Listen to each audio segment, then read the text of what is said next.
Jadi ini merupakan satu spin yang luar biasa jahat ya.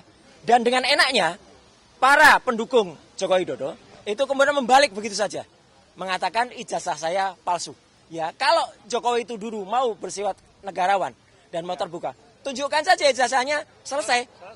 Jadi saya memang hubungannya tidak buruk, saya hubungannya tetap baik. Dan justru karena hubungan baik itu, maka ketika saya dituduh kemudian melakukan korupsi di Hambalang, alhamdulillah justru nanti akan ada saksi yang sangat prinsipal. Tuduhan-tuduhan mereka, kabar bohong dan fitnah adalah telak. Ya. Baik, Assalamualaikum warahmatullahi wabarakatuh. Ya, pertama-tama saya aturkan terima kasih atas dukungan, support dan semuanya atas perkenannya saya membuat lapor. Jadi sebelum saya membuat laporan ini, saya tentu saja secara etika meminta izin kepada tim lawyer ya, artinya yang di bawah koordinasi Pak Abraham Samad, di bawah koordinasi litigasinya di bawah koordinasi Pak Petrus Celestinus, dan di bawah koordinasi non litigasinya Pak Ahmad Kosinudin. Dan pada saat itu ditunjuk lawyer langsung yang mendampingi saya pada saat pelaporan kemarin, yaitu ada Bang Abdul Ghafur Sangaji, ada Bang Asam Khan, ada Bang Maidi, ada Bang Samsir Siregar, dan juga ada Samsir Jalil, Samsir Siregar. Dan juga saya terima kasih untuk pendukung yang selalu menyertai kita ya, ibu-ibu dari ARM, yang juga dari teman-teman semua, dari YouTuber juga, ada Michael di sini juga, yang ada kaitannya juga sih gitu dengan perkara ini. Jadi nanti saya sampaikan. Jadi intinya begini, ya, pada hari Senin kemarin, saya datang ke SPKT, Sentra Pelayanan Kepolisian Terpadu, ya, untuk membuat atau membuka laporan polisi, dan sudah keluar STTLB-nya /B /114 /1 /2026 SPKT Polda Metro Jaya, laporan saya, ya. Saya dengan mohon maaf harus saya tutup beberapa yang sifatnya krusial, bukan apa-apa karena saya menghormati privasi saja. Dan saya telah melaporkan 7 orang. 7 orang itu ada rincinya, tapi yang dalam laporan ini memang disebut dan kawan-kawan.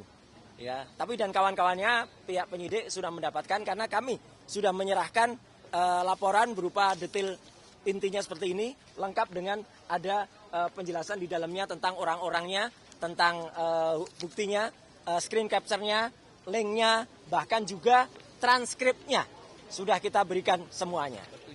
Petunjuk dan buktinya ada. Jadi kenapa kita melaporkan pasal 433 ayat 2 dan 434 ayat 1 di KUHP yang baru? Karena itu yang terkait langsung dengan peristiwa yang saya alami.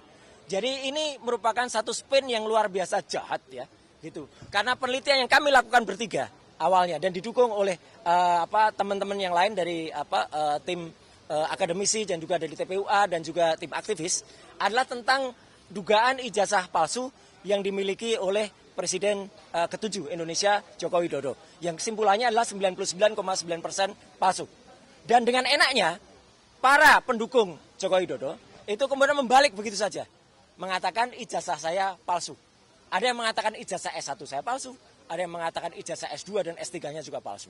Dan nanti saya akan tunjukkan kepada teman-teman semua, ya, kalau Jokowi itu dulu mau bersifat negarawan dan mau terbuka, tunjukkan saja ijazahnya, selesai. Orang bisa lihat, bisa menguji ijazah itu, benar apa enggak. Mau tanyakan ke Universitas Gadjah Mada, mau tanyakan ke Universitas Negeri Jakarta, silahkan.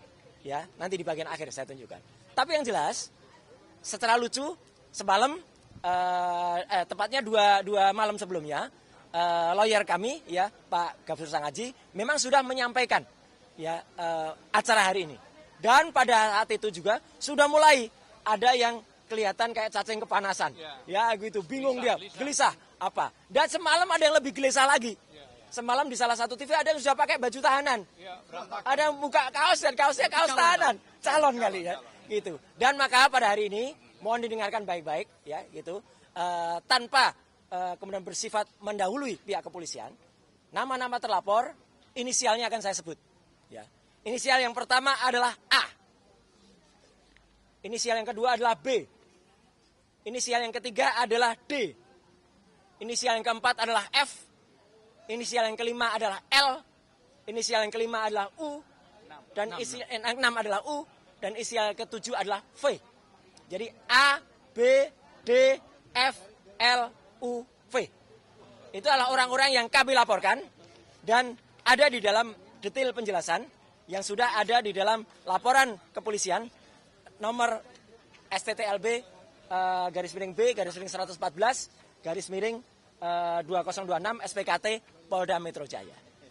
Saya jelaskan lagi. Jadi memang ada 2 klaster. Klaster yang pertama saya dituduh berijazah palsu. Ya. Jadi ijazah saya dari S1 dari UGM ini dituduh palsu. Clear ya, jelas betul. Ini ada legalisasinya. Silakan difoto, silakan dianalisis. Ya, kalau ada orang ya, silakan diuji ELA, silakan diuji luminance gradient. Silakan diuji apapun kalau ini apa ijazahnya. Kemudian artinya bentuk kejujuran. Kemudian ijazah S2 saya dari UGM juga. Ini silakan diuji juga. Ini saya magister kesehatan, makanya di belakang saya ada MKes-nya. Kalau tadi gelarnya di depan ada dokter andesnya. Dan saya S3. Kenapa saya perlu tulis S3? S3 inilah saya memutuskan untuk mengundurkan diri dari partai karena saya sekolah menempuh S3 ini. Dan alhamdulillah 4 tahun kemudian saya lulus dari Universitas Negeri Jakarta. Bisa diuji. Bisa diuji. Ya. Clear ya? Ya. Ya, jadi artinya 1, 2, 3, S1, S2, S3 ada semua ya. Ada semua dan silakan kalau ada ya silakan. Dan kalau ada yang kemudian melakukan itu mari kita buktikan dia berarti apa? Karena dia sudah menuduh ijazahnya palsu. Gitu ya.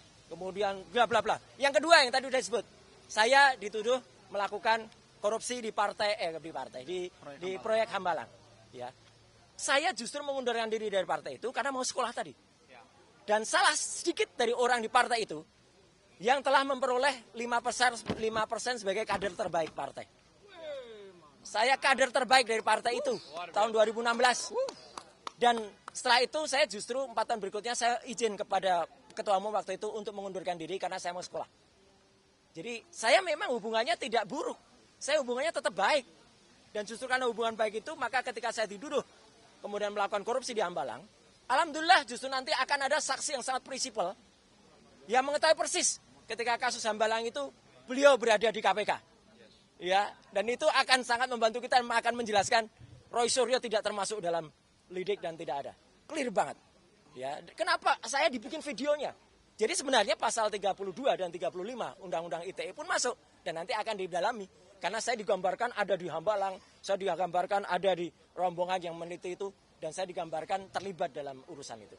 Jadi sekali lagi tuduhan-tuduhan mereka kabar bohong dan fitnah adalah telak ya. Dan itu masuk semua. Jadi makanya Polda Metro Jaya dengan cepat bisa menerbitkan LP. Karena mereka melihat tuduhan ijazah palsu adalah telak. Tuduhan saya terlibat korupsi Hambalang adalah telak. Semuanya adalah fitnah dan kabar bohong.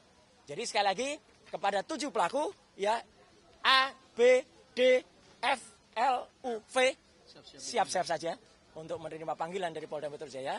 Tidak perlu seperti cacing kepanasan, sudah pakai kaos tahanan, ya, gitu. Dan kemudian sudah, dan bawa borgol lagi, ya, gitu. Itu kan apa? Dan sekali lagi terima kasih untuk TAKA, ya, di bawah koordinasi Pak Abraham Samad, Pak Petrus Restu dan Pak Ahmad Kosinudin yang sudah mendampingi dan ibu-ibu semua juga ada lawyer-lawyer ibu-ibu di sini yang memberikan kami saran. Jadi sekali lagi saya tetap dengan etika sebelum saya lapor, saya minta izin dulu untuk menerbitkan ini. Sekali lagi terima kasih. Wassalamualaikum warahmatullahi wabarakatuh.